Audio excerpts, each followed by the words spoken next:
आज मैं बहुत खुश हूँ और बहुत भावुक महसूस कर रहा हूँ। उसके दो कारण हैं। एक तो पंजाब के लोगों ने जितना प्यार दिया, अभूतपूर्व प्यार दिया, इतने वोट दिए, इतनी सीटें दी, सारे पुराने नेताओं को हरा दिया। एक तो वो कारण है और दूसरा कारण है जिस तरह से पिछले कुछ दिनों में मान साहब ने जबरदस्त काम करके दिखाया है पंजाब के अंदर। 16 तारीख को उनका शपथ हुआ, 19 तारीख, आज 20 तारीख है, 3 दिन, केवल 3 दिन हुए हैं और 3 दिन में मान साहब तो सी कमाल कर देता। सारे पंजाब क्या पूरे देश में मान साहब की चर्चा हो रही है कि क्या गजब का काम मान साहब ने करके दिखाया है। We are really proud of you Mann साहब। जिस तरह से आपने ओथ के वक्त पूरे पंजाब के लोगों को बुलाया, 3 करोड़ पंजाब के लोगों ने शपथ ली। मेरे पास ढेरों मैसेज आए, मेरे पास ढेरों लोगों के फ़ोन कॉल आए कि सर आज मैं भी टीवी के सामने बैठ के मैंने भी शपथ ली। जितने लोग वहाँ गए थे उनको भी ये लगा, पंजाब के लोगों को पहली बार ये लगा कि वो मुख्यमंत्री बन रहे हैं। ये बहुत बड़ा एहसास था पंजाब के लोगों को। जिस तरह से जितने ये बड़े बड़े पुराने मंत्री संतरी हुआ करते थे उनकी सिक्योरिटी हटा के और वो सिक्योरिटी जनता के लिए लगा दी गई, वो पुलिस वाले जनता की सुरक्षा के लिए लगा दिए गए, वो सारे व्हीकल जनता की सुरक्षा के लिए लगा दिए गए। जो अक्टूबर के अंदर फसलें बर्बाद हुई थी उन फसलों का अभी तक मुआवजा नहीं मिला था और सरकार बनते ही 1-2 दिन के अंदर सारे किसानों का मुआवजा उनके ज़िलों में पहुंच गया और अब मुझे बताया गया कि अगले 3-4 दिन के अंदर वो सब मुआवजा उनके चेक मिलने चालू हो जाएंगे। बहुत खुशी होती है ये सुन के। परसों आपने जिस तरह से एंटी करप्शन हेल्पलाइन नहीं कहूँगा मैं, वो एक्शन लाइन है, हेल्पलाइन नहीं है, वो एंटी करप्शन एक्शन लाइन का जिस तरह से आपने ऐलान किया, दिल्ली के अंदर भी उसकी वजह से भ्रष्टाचार खत्म हो गया। और पंजाब से ऐलान करने के बाद ही पंजाब से इतनी सारे मेरे को सोशल मीडिया पे और मैसेजेस के थ्रू आ रहे हैं, जी मैं वहाँ गया था रजिस्ट्री करवाने, पहले तो इतने पैसे लगते थे, अब तो उन्होंने तुरंत रजिस्ट्री कर दी जी। किसी का आया, जी मेरा ढाबा चलता है और पहले यहाँ पे हमारा लोकल कोई वो आया करता था पुलिस वाला, खाना खाता था, पैसे नहीं देता था, अब तो वो पैसे देने लग गया। अपने आप से कितना सुधार होने लग गया है केवल ये 1-2 दिन के ऐलान से। और कल जो आपने 25,000 सरकारी नौकरियों का ऐलान किया, बहुत शानदार ऐलान है। आज सबसे बड़ी समस्या पंजाब के अंदर रोजगार की है। इससे लोगों के अंदर एक विश्वास पैदा हुआ है। लोगों को हमसे उम्मीद थी, लोगों को ये लगता था इन लोगों ने दिल्ली में अच्छा काम किया, चलो इनको वोट दो, वोट देंगे तो दिल्ली पंजाब में भी शायद अच्छा काम कर दें। लेकिन पिछले 3 दिनों के अंदर मान साहब आपने जो ऐलान किए और जो काम करके दिखाया है, वो उम्मीद अब धीरे धीरे लोगों की विश्वास में बदलती जा रही है। ये बहुत बड़ा काम है। आपको बहुत बहुत बधाई देता हूँ। बहुत शानदार जीत, बहुत शानदार शुरुआत है आपकी। भगवान से प्रार्थना है, वाहेगुरु जी से प्रार्थना है कि आपको इसी तरह से शक्ति दे, ताकत दे और आप इसी लगन के साथ पंजाब की सेवा करते रहें। एक तरफ आप इतना शानदार काम कर रहे हैं, आपने ओथ भी ले ली, हमारी सरकार भी बन गई, हमारे मंत्री भी बन गए, इतने सारे काम भी कर दिए, और दूसरी तरफ भारतीय जनता पार्टी है जो 4 राज्यों में जीती थी, अभी तक उनसे सरकार नहीं बन पा रही। अभी उनके लड़ाई झगड़े चल रहे हैं, किसको मंत्री बनाएं, किसको ये बनाएं, किसको वो बनाएं। काम तो वो क्या करेंगे, उनसे उनकी सरकारें ही नहीं बन पा रही। कैबिनेट में जो जो मंत्रियों को कल शपथ दिलाई गई थी, मैं उनको बधाई नहीं दूंगा, मैं उनको शुभकामनाएं दूंगा। भगवान से प्रार्थना करूंगा कि आप सब लोग जो जो जिम्मेदारी आपको दी गई है वो जिम्मेदारी आप लोग पूरी लगन, मेहनत और ईमानदारी के साथ पूरी करेंगे। एक एक व्यक्ति के ऊपर निगाहें हैं लोगों की, समय कम है। अभी अभी मान साहब ने कहा कि 70 साल खराब कर दिए हम लोगों ने, 75 साल हो गए आज़ादी को, 75 साल हमने खराब कर दिए। अब टाइम कम है। हर एक मंत्री को मान साहब टारगेट देंगे, भाई तुमको इतने दिन में इतना काम करना है, इतने दिन में इतना काम करना है, इतने दिन में इतना काम करना है। टाइम बहुत कम है, 24 घंटे का दिन होता है, 24 में से 30 घंटे काम करना पड़ेगा, रात दिन काम करना पड़ेगा, खूब मेहनत करनी पड़ेगी। अगर टारगेट पूरे नहीं होते आपके तो फिर जनता ही कहेगी भाई इस मंत्री को बदलो, दूसरे मंत्री को लेके आओ। हो सकता है थोड़ा सा बुरा लगे उस टाइम, लेकिन मजबूरी है, काम तो करना पड़ेगा। मान साहब जो भी टारगेट देंगे वो मान साहब के टारगेट भी पूरे करने पड़ेंगे। मैं पहले दिन का मान साहब का भाषण सुन रहा था जब उन्होंने सारे एमएलएज को कहा था कि चंडीगढ़ में मत बैठना, बहुत सही कहा था। होता क्या है कि जब हम जब बन जाते हैं तो फिर ये घोड़ा गाड़ी बंगला इसकी आदत पड़ जाती है, ये बहुत बुरी आदत है। चंडीगढ़ में बिल्कुल नहीं बैठना। हमारी पार्टी का एक एक कार्यकर्ता, हमारी पार्टी का एक एक एमएलए, हमारी पार्टी का एक एक मंत्री लगातार 24 घंटे जनता के बीच में घूमेगा, गलियों में जाएगा, मोहल्ले में जाएगा, पिंड में जाएगा, लोगों की बातें सुनेगा। मैंने सुना है कि कुछ विधायक अपने जो मंत्री नहीं बन पाए वो दुखी हैं। हमारी 92 सीटें आई हैं, मंत्री 17 ही बनेंगे। ऐसा नहीं है कि जो विधायक मंत्री नहीं बने वो किसी से कम है। पंजाब के लोगों ने एक एक हीरा चुन के भेजा है इस बार, एक एक हीरा है। आप लोग एक एक हीरा हो, हर एक में बड़ी अच्छी अच्छी लियाकत है। लेकिन हमें ये 92 लोगों की, 92 लोगों की एक टीम की तरह काम करना है। अगर हम टीम बन के काम करेंगे, अपना स्वार्थ छोड़ देंगे, अपनी इच्छाएं छोड़ देंगे, अपनी एम्बिशंस छोड़ देंगे, पंजाब की तरक्की होगी, पंजाब खूब आगे बढ़ेगा। और अगर हमारी एक एक आदमी की इच्छाएं आगे आ गई, मोह आगे आ गया, लालच आगे आ गया, मेरे को ये क्यों नहीं मिला जी, मेरे को वो चेयरमैन ही क्यों नहीं मिली जी, मेरे को ये विभाग क्यों नहीं मिला जी, मेरे को मंत्री क्यों नहीं मिला जी। अगर हम सारे अलग अलग अपने हिसाब से काम करेंगे, पंजाब हार जाएगा। पंजाब की तरक्की के लिए ज़रूरी है ये 92 लोगों की एक टीम की तरह काम करना, अपने को मजबूत टीम की तरह। उस टीम का लीडर है भगवंत मान। आप सबके लिए मैं बड़े भाई की तरह हूँ आपको गाइड करने के लिए, लेकिन भगवंत मान की लीडरशिप के अंदर आप सब लोगों को मिलके एक टीम की तरह काम करना है।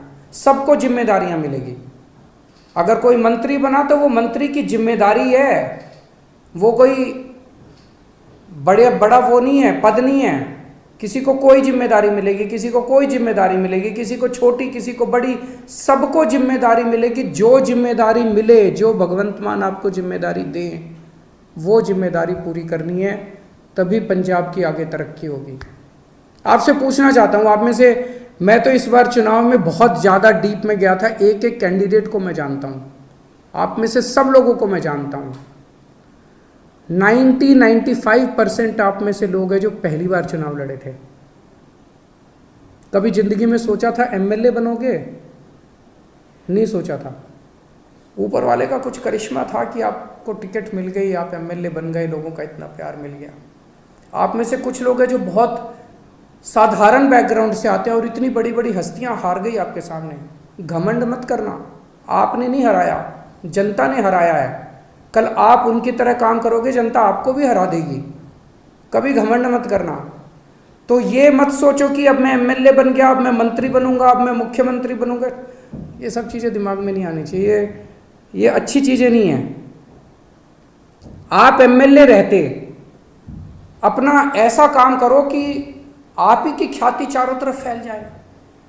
आप एमएलए रहते हुए अपने हलके में इतना अच्छा काम करो कि आपकी ख्याति चारों तरफ फैल जाए, लोग आपको इतना प्यार करने लगे। किसी भी पद के ऊपर कुछ लोग आते हैं, कहते हैं जी मेरा हक था ये बनने का। ये सोच लेना ये जनतंत्र है, किसी का किसी पद के ऊपर हक नहीं है।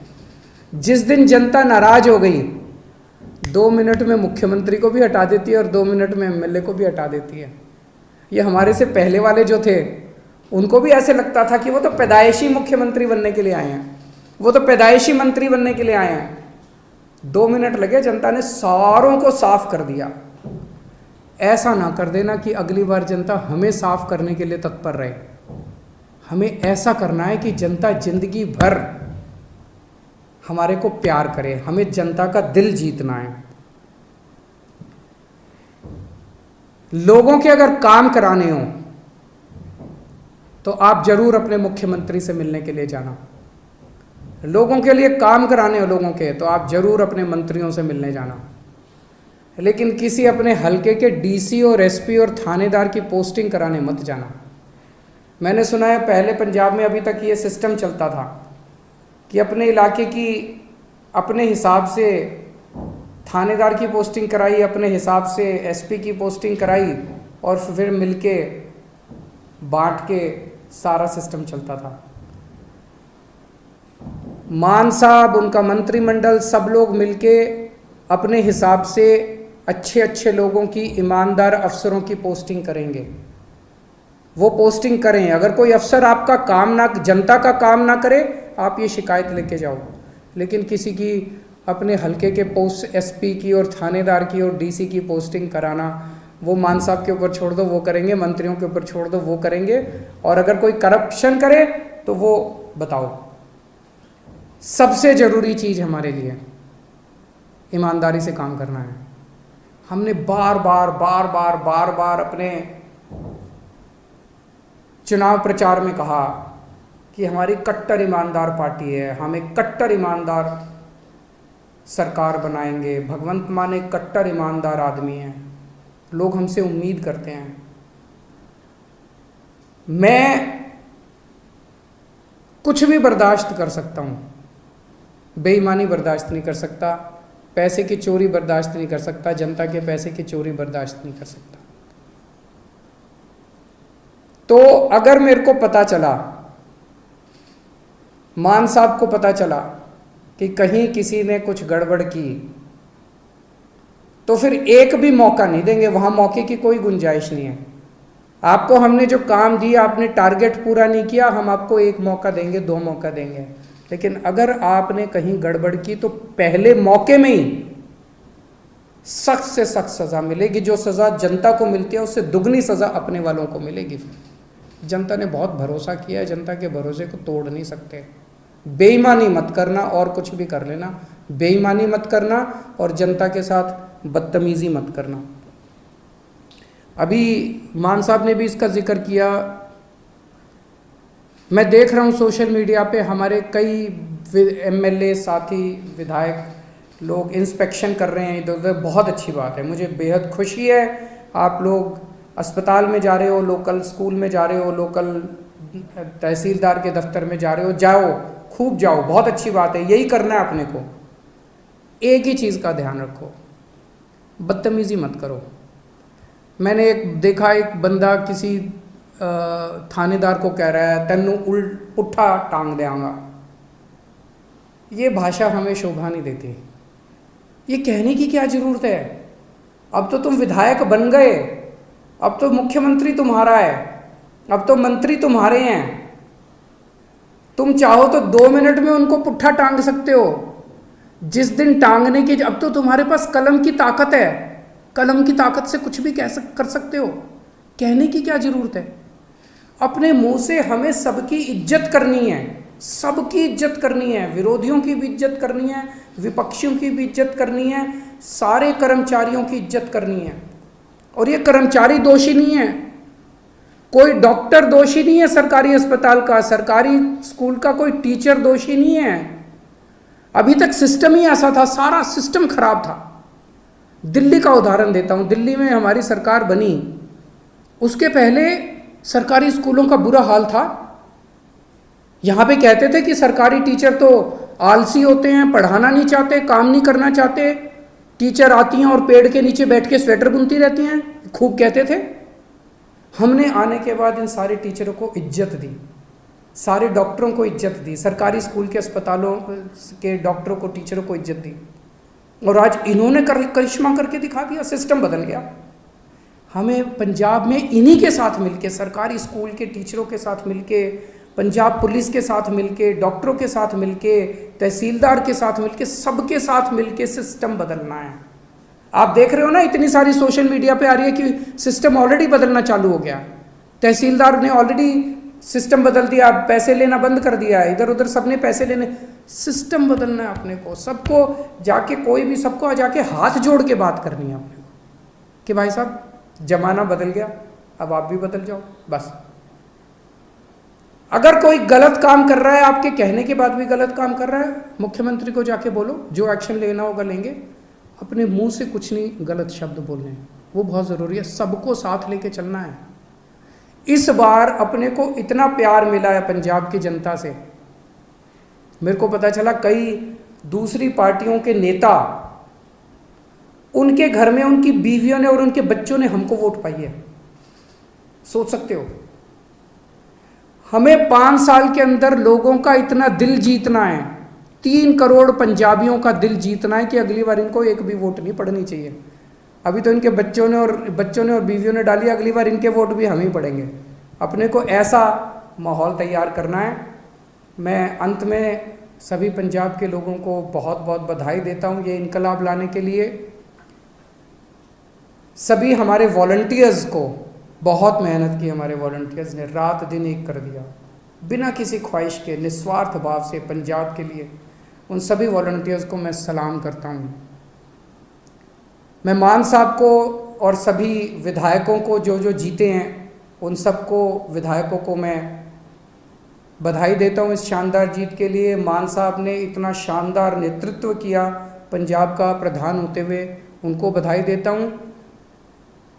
जरनैल सिंह जी जो पंजाब के प्रभारी थे, उन्होंने बहुत शानदार प्रभारी का पद संभाला, उन्हें बधाई देता हूँ। राघव चड्ढा जी जिन्होंने पूरे पंजाब कैंपेन के अंदर सह प्रभारी का बहुत अच्छा काम किया, उन्हें बधाई देता हूँ। और अंत में अगर मैं डॉक्टर संदीप पाठक को बधाई और शुक्रिया नहीं दूंगा तो कुछ कमी रह जाएगी। उन्होंने पीठ पीछे रह के जिस तरह से शानदार संगठन तैयार किया, शानदार कैंपेन डिज़ाइन किए, शानदार पूरा पंजाब का कैंपेन संभाला, मैं उन्हें बधाई देता हूं और उम्मीद करता हूं कि आने वाले 5 साल के अंदर हम सब मिलके पंजाब को ठीक करेंगे। बहुत बहुत शुक्रिया। वाहिगुरु जी का खालसा, वाहिगुरु जी की फतेह।